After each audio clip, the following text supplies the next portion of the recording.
আমি এখনো প্রশ্ন পড়িনি, তবে আমার সামান্য অভিজ্ঞতায় যেটা বুঝি আমরা, সেটা হলো যে আমরা ছোটখাটো বিষয় নিয়ে ঝগড়া, পরের দোষ ধরা, পরের ভুল প্রমাণ করার জন্য প্রশ্ন করা, এগুলোই বেশি করি।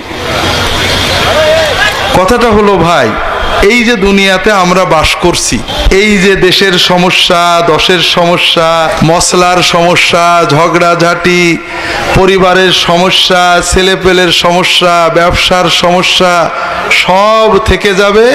এগুলো সব যথাযথ রেখে আমরা এক একজনেই এক এক সময় চলে যাব, ঠিক না? এটাই তো বাস্তব, ঠিক না?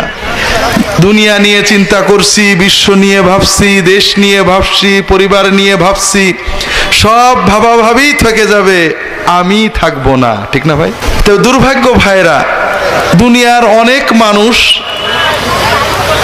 গতানুগতিক চলে, কিছুই চিন্তা করে না, গরু ছাগলের মতোই চলে। আর যারা একটু চিন্তা করে, তারা পরকে নিয়ে চিন্তা করে, নিজেকে নিয়ে ভাবে না।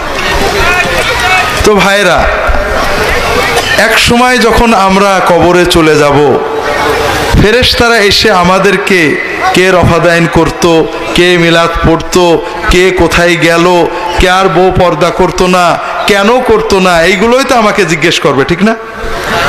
হ্যাঁ, এগুলোই তো জিজ্ঞেস করবে।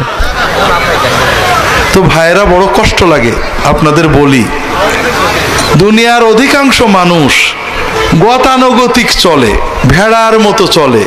সকালে ওঠে, রাত্রে ঘুমায়, খায়, দায়, বাজার করে, কেন বেঁচে আছে তাও বোঝে না, কেন মরে গেল তাও বোঝে না। গরুর বাচ্চা জন্মায়, জোয়াল কাঁধে নেয়, কষাই জবই করে, শেষ। ওর খিদে লাগে, খায়, পায়খানা চাপে, হাগে, কিন্তু ওর জীবন কি বোঝে না। আমরা মানুষের বাচ্চারা অনেকে এরকম, ছোটবেলায় বড় হয়েছি, বিয়ে শাদী করেছি, বাজারে যাই, কেনই বা টাকা কামাই করি, এ টাকা রেখে যে কি হবে, কেনই বা বাজার করি, কেনই বা এলাম, কেনই বা গেলাম, কিছুই চিন্তা করে না। এরকম মানুষ বেশি।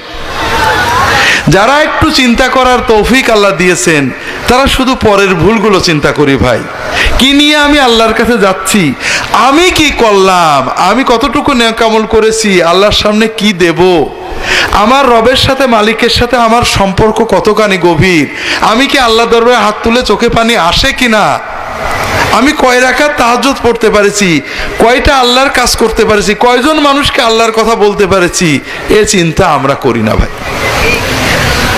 তা আমার কথা হলো ভাইরা, এইভাবে শয়তানের পিছে না চলে আসেন না, সবাই নিজের চিন্তা করি। যখন সময় পাই, সারাদিন তো দোকানের চিন্তা করি, বাজারের চিন্তা করি, নিজের চিন্তা তো আর করা হলো না। এই ছেলে মেয়ের চিন্তা করতে করতে, বউয়ের চিন্তা করতে করতে জীবন শেষ হয়ে গেল। মরার পরে বউ আর আমার কথা মনে রাখবে না, রাখবে ভাই? কিচ্ছু না, একবেলা না খেয়েও থাকবে না, আমার লাশ পড়ে থাকবে, তারা খাবে, ঠিক না ভাই? নিজের জন্য চিন্তা করা হলো না। একটু সময় পেলে পরের দোষ না চিন্তা করে নিজেরটা চিন্তা করি ভাই, যে কি করলাম, কতটুকু নেক আমল আল্লাহর জন্য করেছি, কতটা, কয় রাকাত নামাজ বুঝে পড়ছি, কয়টা দোয়া আল্লাহর কাছে চোখের পানি দিয়ে করতে পেরেছি, কয়জন মানুষকে আল্লাহর পথে ডাকতে পেরেছি, এইটা চিন্তা করি। কথা কি বুঝতে পেরেছেন ভাই?